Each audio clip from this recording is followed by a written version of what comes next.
Hai Sobat Pustaka, ketemu lagi di Library Podcast on the Spot. Hari ini kita di Kedai Buku. Yeay.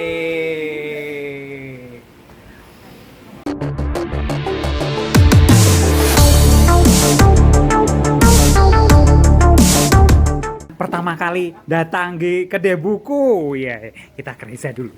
Paling surga, Pak. Oke, jadi amazing ya, kayak benar-benar wow gitu loh. Ini juga jadi salah satu inspirasi bahwa orang yang seenggaknya suka baca atau punya koleksi itu bisa loh mengembangkan salah satu bagian atau sudut dari rumahnya untuk dibuat seperti ini gitu. Jadi ya kalau aku kesini sih bisa lah dijadiin apa ya, pedoman barangkali nanti di rumah ada satu corner atau satu sudut yang bisa dibuat seperti ini. Jadi juga mikirnya sih nggak hanya baca untuk diri sendiri atau keluarga, tapi berusaha untuk membuka ke masyarakat sekitar. Jadi kayak perpustakaan ini gitu. Sangat inspiratif sih. Kalian patut dan harus kesini seharusnya. Yeay, itu Reza. Nah, gimana Wita? Alhamdulillah di sini menemukan koleksinya. Dan di sini banyak banget koleksinya, mulai dari fiksi, non fiksi, komik, terutama apalagi. Jadi teman-teman silakan datang ke Kedai Buku di semua lowar. Gimana caranya kamu mempreservasikan buku yang rusak?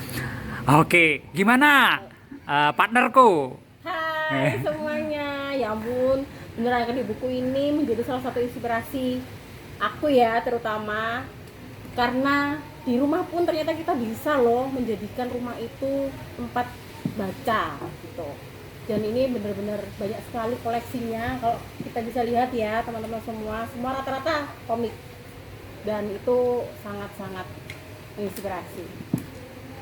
Nah, kita wawancara nih salah satu pengelola klub buku, salah satu pengelola kedai buku. Nah, Mbak Maca, gimana ini ceritanya? Kita benar-benar rasanya kayak nemuin hidden gem loh. Ini kayak harta karun gitu. Seneng sih ya, karena ada yang berkunjung ke sini. Sebenarnya Kedai Buku ini tuh buka, tapi sayangnya bukanya itu hanya weekend aja, Sabtu sama Minggu. Jadi jarang banget nih kalau ada yang mau ke sini. Nah, biasanya anak-anak kecil yang ke sini. Kalau kalian mau ke sini boleh nih ke sini. Nah, alamatnya di sini ya, nanti di sini. Oke. Nah, pertama kali dibangun kedai buku ini kapan sih? Waktu pindah sini sih, mungkin sekitar 2013 ada kok tanggalnya itu. Weh. Oh iya, itu. Ada itunya ya, apa namanya? Ada sertifikat itu. Sertifikatnya. Keren. Nah, Sabtu Minggu buka dari jam berapa sampai jam berapa? Sebenarnya dari jam 10, terus jam 12 kan istirahat sampai jam 1. Terus buka lagi nanti sampai jam 4. Oke. Yang paling kamu unggulin recommended buat dibaca nih komiknya siapa nih? Aku paling suka komik ini sih, Topeng Kaca. Topeng Kaca. Boleh ditujuin? Boleh. Oke.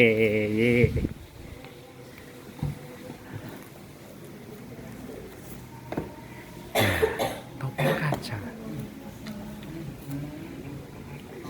Ini Topeng Kaca, ini Popcorn. Ini tuh komik lama yang kayak karakter gambarnya tuh masih otentik banget ya, kayak Jepang zaman dulu. Ini aku suka karena sejak kecil tuh kayak gambarnya cantik banget. Ini ceritanya tentang percintaan sih, tapi aku tuh suka. Kalau ini tentang persahabatan. Oke. Terima kasih. Nah, ini kedai bukunya. Nah, itu ada alamatnya, telepon ya. Nanti kita jelasin di deskripsi. Nah, jam bukanya tadi sudah disebutin sama Mbak Maca. Nah, ini ada sertifikat apresiasi, certificate of appreciation terhadap kedai buku.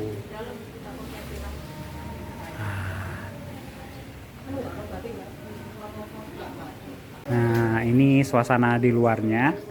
Jadi bisa baca-baca di sini ya.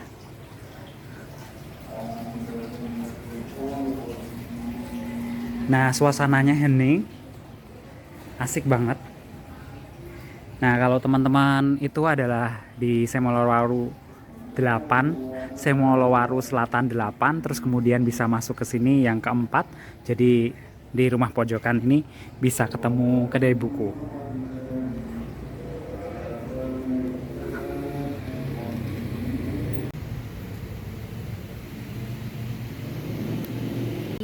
saya jujur belum pernah melihat buku komik selengkap, sebanyak dan dengan kondisi sebagus ini.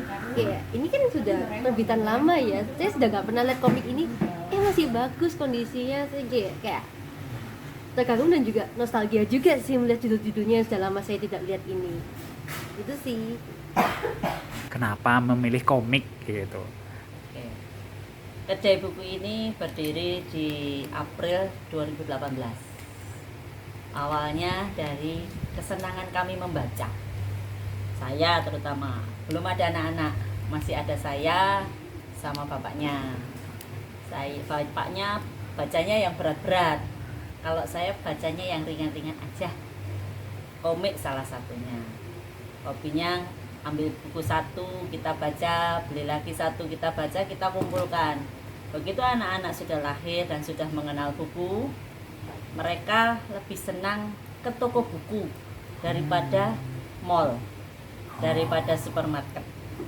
Karena kami punya komitmen, kalau ke toko buku mereka kita beri kebebasan untuk membeli buku apa saja mereka suka. Sampai akhirnya kami lebih sering ke Kampung Ilmu. Di sana kami bekerja sama dengan salah satu pemilik toko di Kampung Ilmu. Setiap kali ke sana kita sudah buat daftar nih. Buat daftar buku-buku apa aja. Awalnya buku yang berserakan di gudang kita kumpulkan dan kita buatkan rak. Tujuannya ya anak-anak kalau membaca biar dirapikan lagi, kembali lagi. Pada saat kita resmikan 2018, diawali dengan kegiatan ya kecil-kecilan lah untuk dikenalkan ke masyarakat ya. Akhirnya ini salah satu cara kami mengajarkan literasi baca buku pada anak-anak. Dari situ diliriklah sama Pak RT, Pak RW, akhirnya Pak Lurah. Waktu itu Bu Lurah ya, Bu Lurah. Kita ikut program waktu itu apa namanya Dok, yang untuk literasi, dan kita dapat juara 3 lah salah satunya. Seperti itu di Surabaya sih. Oh iya. Surabaya. Nah, dari situlah hobi yang kecil-kecilan ini berkembang sampai sekarang. Tujuan kami sih supaya anak-anak nggak terpatok sama handphone ya, gawai. Tujuannya seperti itu, karena kalau pakai baca buku lebih bisa santai bacanya, kita masih bisa ngobrol juga. Iya, betul. Ya, komik menurut Ibu gimana komik? Anggapan orang kan komik itu bacaan apa sih? Nah, padahal di komik itu banyak seri, banyak filosofi kehidupan, banyak pengetahuan juga dari sana. Mungkin komik itu kalau bagi orang yang nggak senang baca berat, itu imajinasinya lebih tinggi loh. Kita bisa baca di situ gambarnya meskipun hanya 2 dimensi ya, tapi imajinasinya kita sudah berwarna dengan komik. Jadi kalau kita baca komik itu, kalau saya ada percakapan di situ yang bisa kita bayangkan lebih menarik lagi. Itu saya sih. Kalau bapaknya kan novel-novel, karya sastra apa itu yang berat, itu orang yang pinter-pinter aja deh. Yang kayak saya ini yang sedung-sedung ya komik lah. Itu lebih bisa masuk sih, karena apa? Karena banyak komik-komik yang sekarang terutama untuk anak-anak ya, kayak KKPK, kecil-kecil punya karya, itu salah satu imajinasi anak-anak bisa menggambarkan dunia nyatanya mereka. Terima kasih. Pesan buat teman-teman yang belum pernah baca buku dan lihat seperti ini, Bu.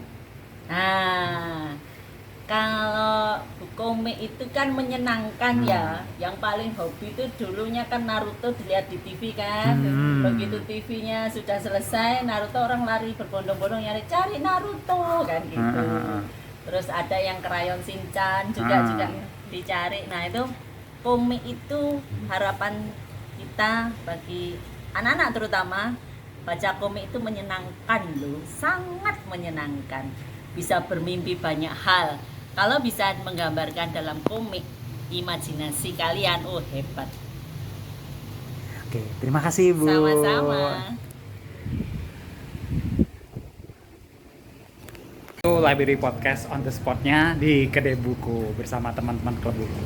Baik, terima kasih sudah menonton. Sampai jumpa dan kita lanjut ngobrol-ngobrol dengan teman-teman ya. Yeay.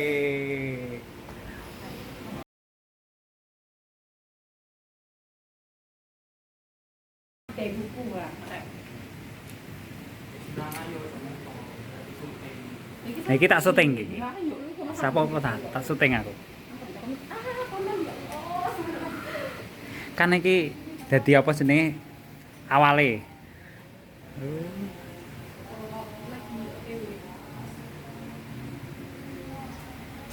Apakah ini diurutin sama ibu kok? Diurutin apanya? Jadinya soalnya kan kalau ada apakah kamu akhirnya akan berpikir mengklasifikasikan warna warna apa oh ini warna Jadi itu sesuai di Dewi. enggak Enggak.